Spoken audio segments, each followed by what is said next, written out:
We always say that the poem in hand, the work in hand, is an elegy.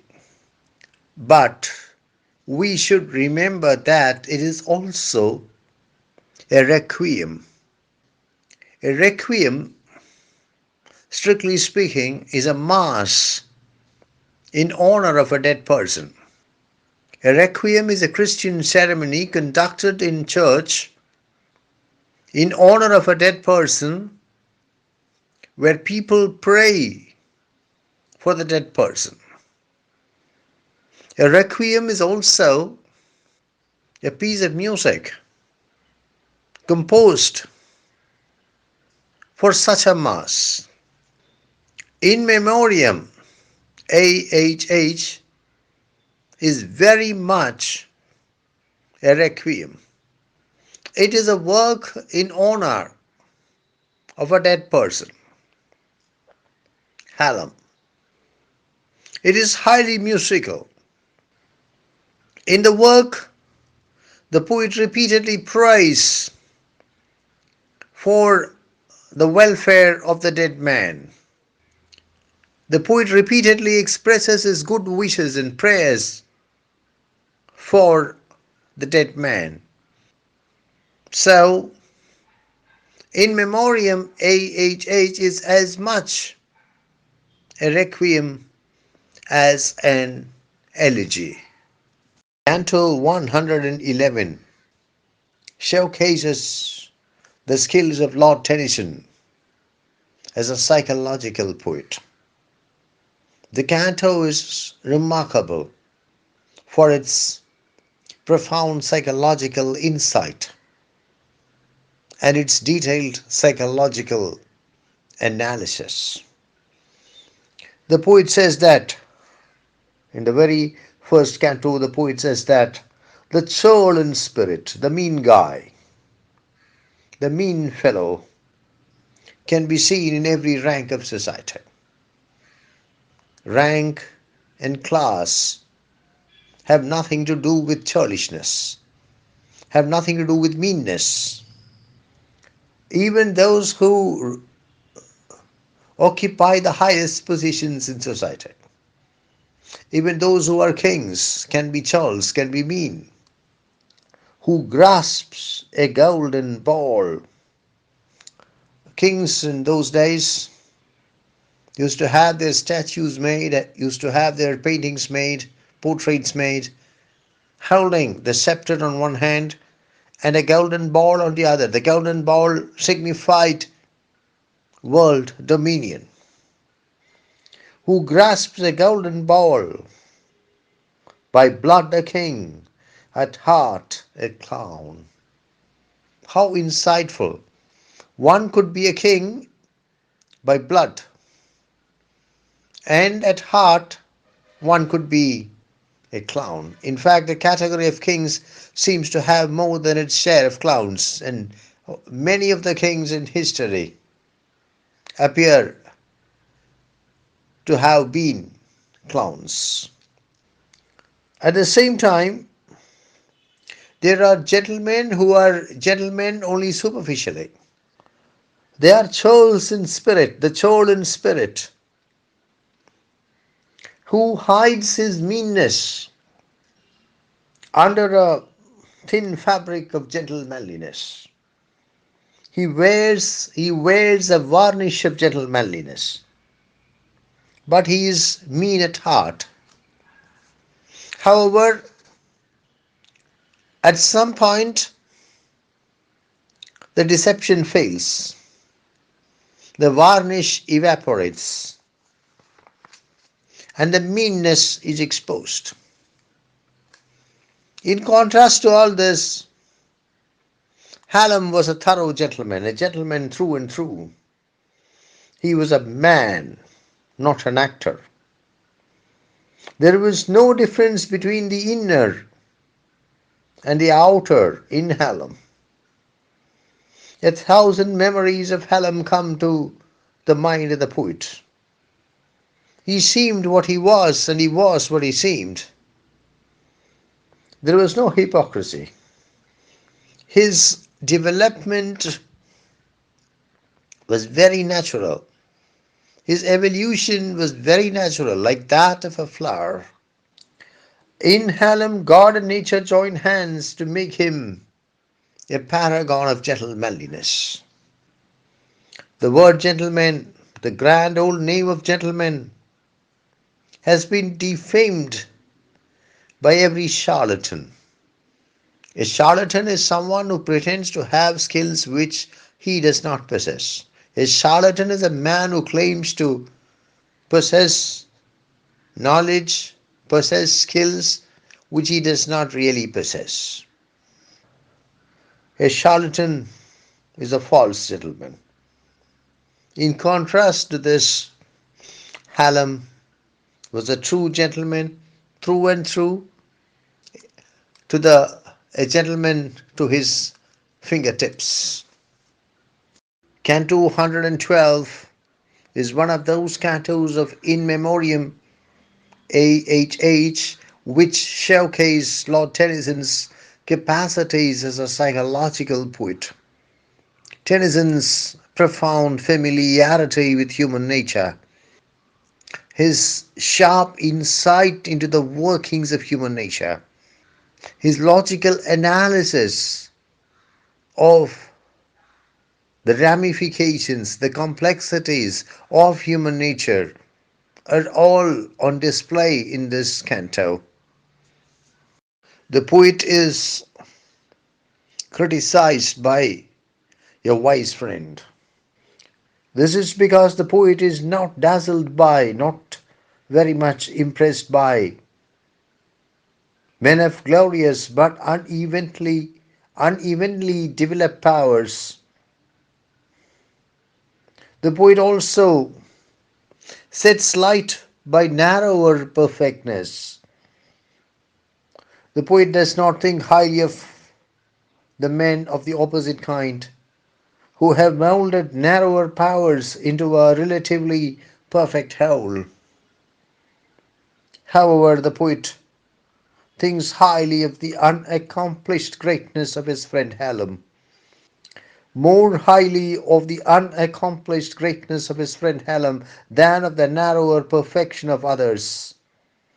And the reason for this, the poet frankly admits, is his love for Hallam.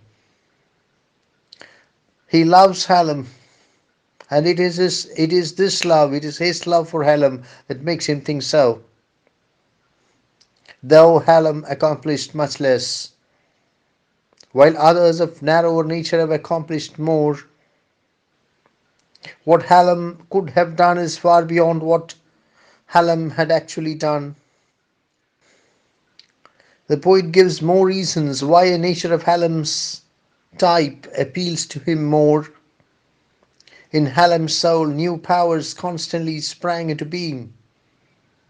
The material fashioned by thought and will was at once so completely fashioned and so vast that it was impossible to hope too much for his future development. If Hallam could be observed, one could see the process of the growth of cosmos from chaos, of everything from nothing. In Canto 113, the poet showers lavish praise on Hallam and tries to foresee the future of Hallam had Hallam not breathed his last so prematurely. The poet begins by saying that it is often said that sorrow makes us wise. Hallam was wise, and much wisdom now sleeps with him. Had he lived longer, Hallam would have fashioned and achieved much with his tremendous capabilities. He had the intellect, the force, the skill to strive, to fashion, to fulfill. He could have shaped the destiny of the country. He could have set out on a spiritual mission. He could have become a great statesman. He could have become a pillar of society. He could have become a daring pilot, leading his nation through storms. He could have changed the course of destiny. He could have attempted to uplift the earth and roll it in another course, with the kindness of force and boldness he had. A thousand shocks that come and go. The history of the world is full of revolution, change, and had such an opportunity arisen, Hallam would certainly have risen to meet it, and he might have succeeded in altering the course of the history of the country.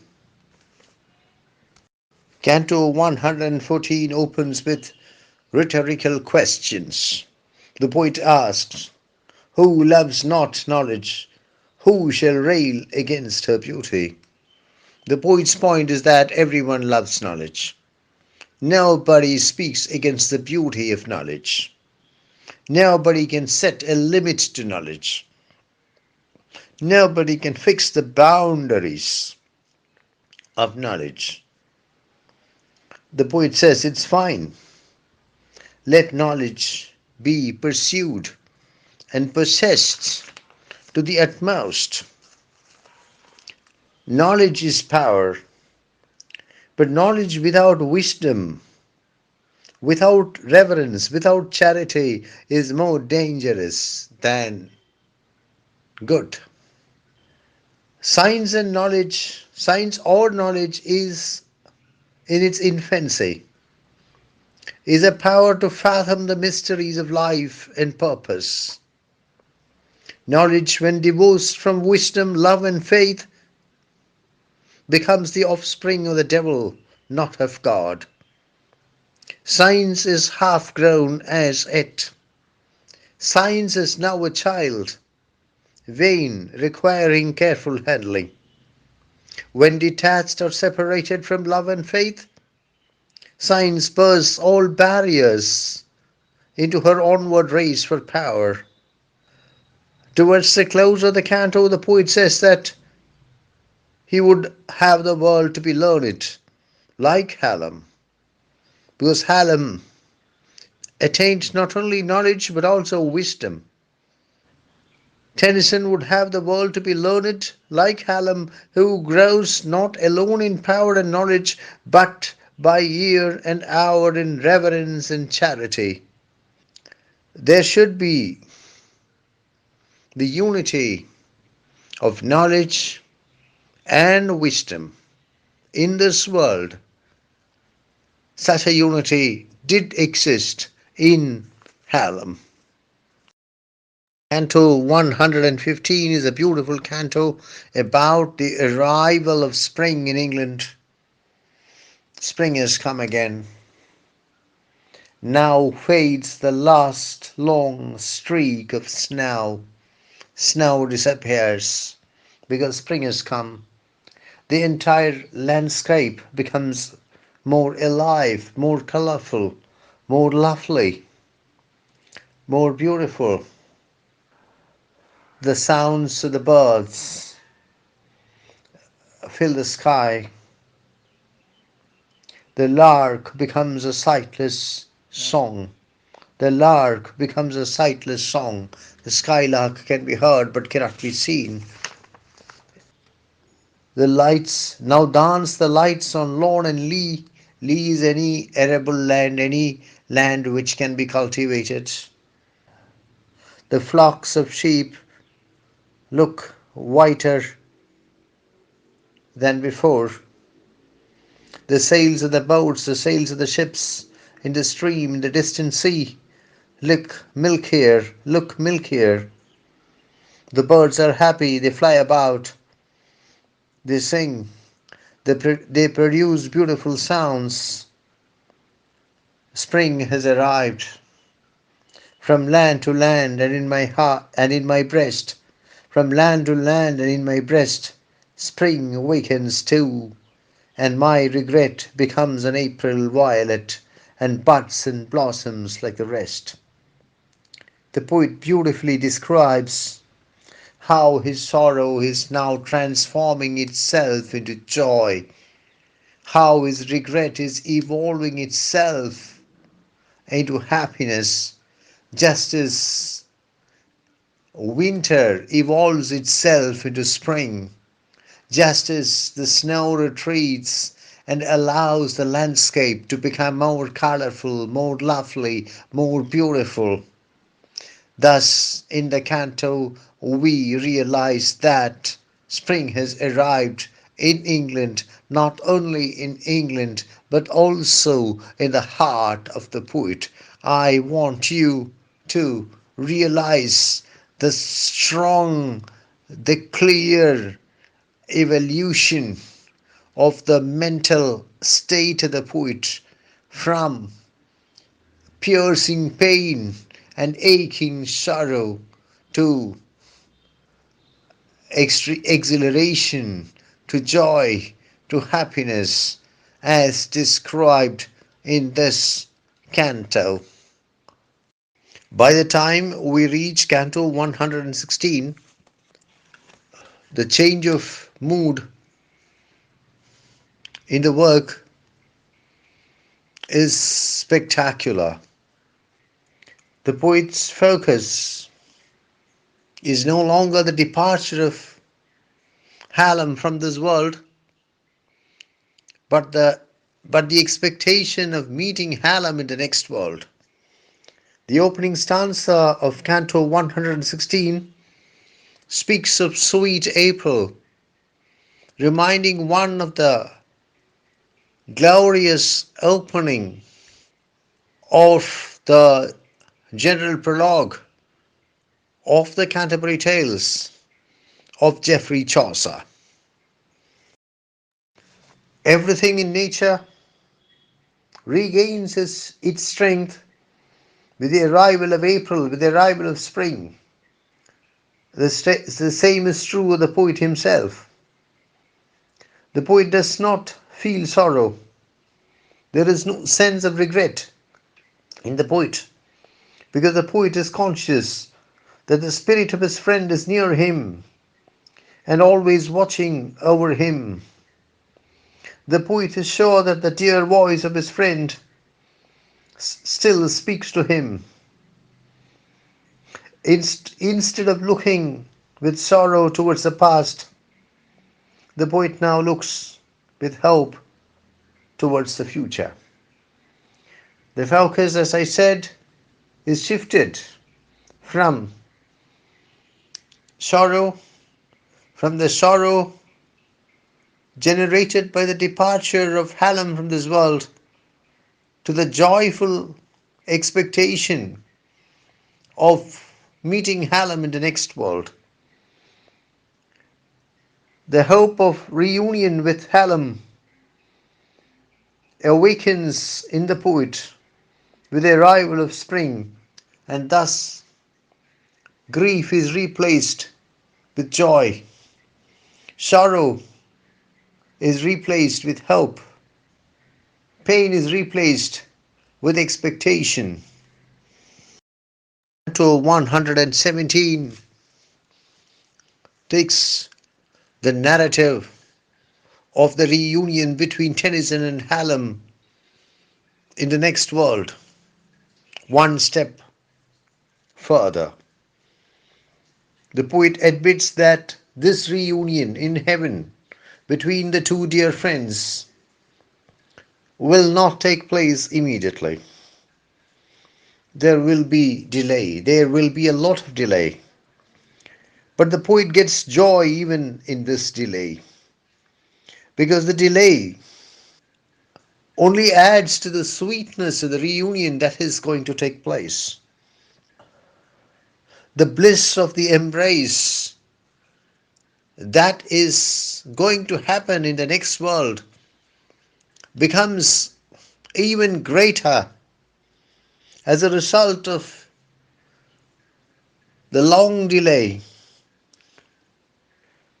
Every grain of sand that runs through the hourglass adds to the joy, adds to the delight, adds to the bliss of the reunion between the poet and his friend in the next world. This new friendship will be the rebirth of love in the next life, a love that only gathers strength from delay while life lasts here on earth, here in this world. We now come to Canto 118, which is probably the most difficult canto in the entire work. A.C. Bradley, in his commentary on the work, in his commentary on In Memoriam A.H.H, says that this canto is very obscure and that it defies line by line explanation and word by word explication. However, the general import of the canto is rather clear, and we may try to identify it. The poet begins by praising the role of time. Time is responsible for all evolution, for all development, for everything that happens in nature. Matter may perish, but according to the poet, there are things which are beyond destruction, which can never ever be destroyed. The poet seems to have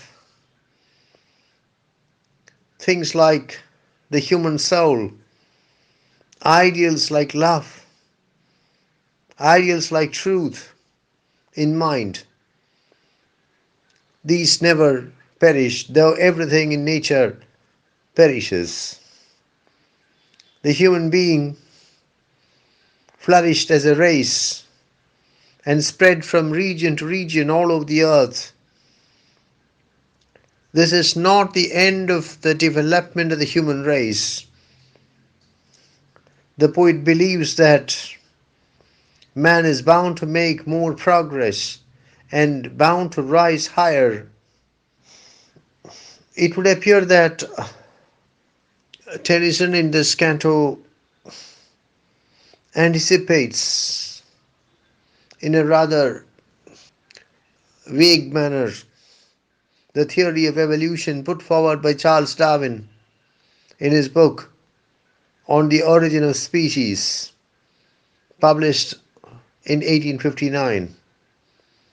In Memoriam A.H.H was published in 1850, and Hallam died in 1833. But we must remember that the theory of evolution, though almost always attributed to Charles Darwin, was not a very original theory propounded by him. It was he who worked it out. It was he who explained in a detailed manner. It was he who put forward a theory in a very comprehensive manner.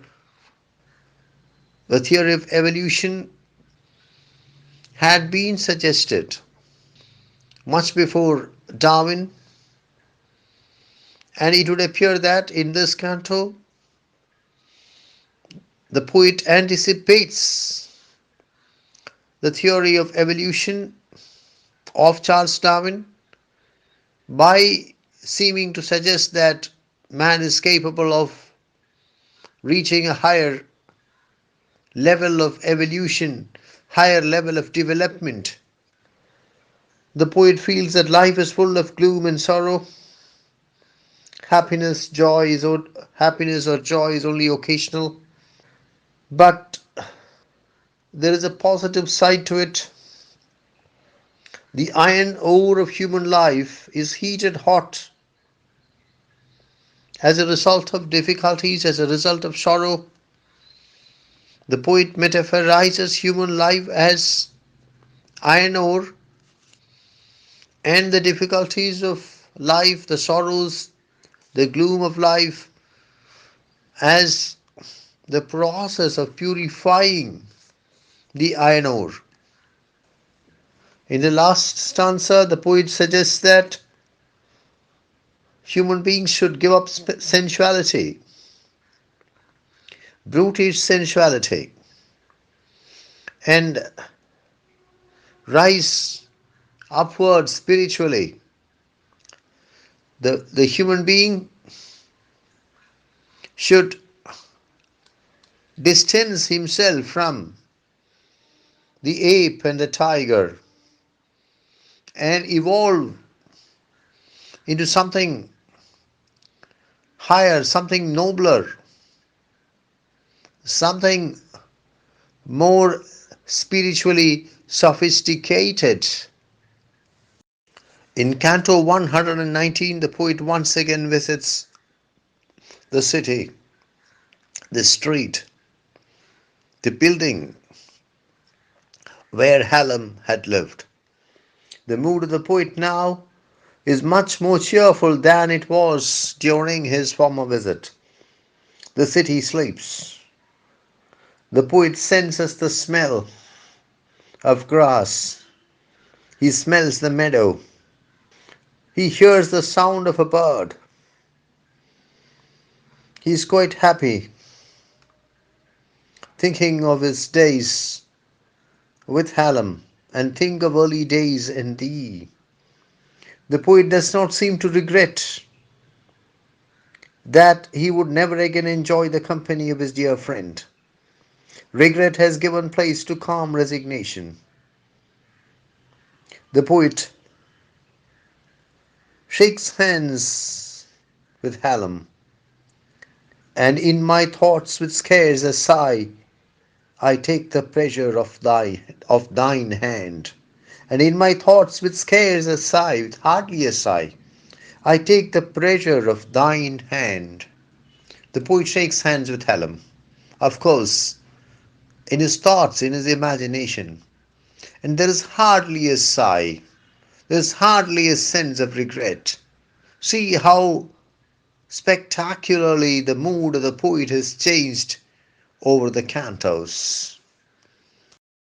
I would like to work out a contrast between this canto, that is Canto 119, and Canto 7, Dark House by which once more I stand. In both the cantos, the poet visits the house, the building, the street, the city where Hallam had lived. But the distance between Canto 7 and Canto 119 is simply infinite. In Canto 7, we meet with piercing pain. In Canto 7, we come across shattering grief. In Canto 7, we find aching sorrow. In Canto 119, though the poet repeats the same set of acts, going to the city, the street, the building, the house where Hallam had lived, what we come across is calm resignation. is joyful, almost joyful acceptance. The poet seems to believe that Hallam is not really dead. The poet shakes hands with Hallam in his imagination. To 120 opens on a rather modest note. The poet says, I trust I have not wasted breath. He hopes that he has not taken a vain effort. The work is moving towards its close, and the poet seems to wonder whether he has done the right thing in writing such a massive work, creating such a massive work, whether it was worth the effort. You must understand that all artists, poets included, are frequently tormented with self doubt, are frequently tormented with fears about the validity of their work, uh, are frequently tormented with questions regarding the value of their work. It is part of the process of artistic creation. It is through this process that the artist improves, develops, evolves, becomes a better artist, creates better works of art. The poet says that we are not wholly brain. The poet feels that there is something beyond the mind, something beyond the brain, something beyond the intellect. There is something called the soul. Man is not merely his physical self and his mental self and his intellectual self. He is also his spiritual self. He is more a spiritual self than anything else. Like Paul with beasts, I fought with death. Well, this is a rather difficult allusion. In the Bible, in Corinthians, Apostle Paul speaks of fighting wild beasts. But what these wild beasts are is controversial. Uh, they could refer to actual wild beasts that Apostle Paul was probably made to fight in a stadium in Ephesus. That's what Paul says. I fought wild beasts in Ephesus. This could be part of the persecution that he had to suffer at the hands of the Roman authorities for being a Christian and for attempting to spread the Christian religion. But the beast could also very well be the pagan religions, the pagan beliefs, the beliefs that were opposed to Christianity, which Apostle Paul fought against. Yet another interpretation is that the beast could represent his own passions. All that we know is that in Corinthians, Apostle Paul speaks of fighting wild beasts in Ephesus. Tennyson says that just as Paul fought with beasts, he fought with death. The overwhelming experience of the death of Hallam, the devastating experience of the death of Hallam, that was what he had to confront, had to come to terms with, had to overcome. According to the poet, men are not merely cunning casts in clay. Science may try to prove that there is not much in man other than his physical self and his mental self. But even if science does that, it does not matter to human beings. At least it does not matter to the poet. There seems to be an allusion to the theory of evolution in the last answer, where the poet says that the wiser man who springs hereafter, let him shape his action like the greater ape. I was born to other things. The poet is very much a human being. He does not have much in common with the greater man, the wiser man, the wiser man who evolves from the present level of human evolution. The poet is happy being what he is. He is a human being, as human beings are at this level of evolution.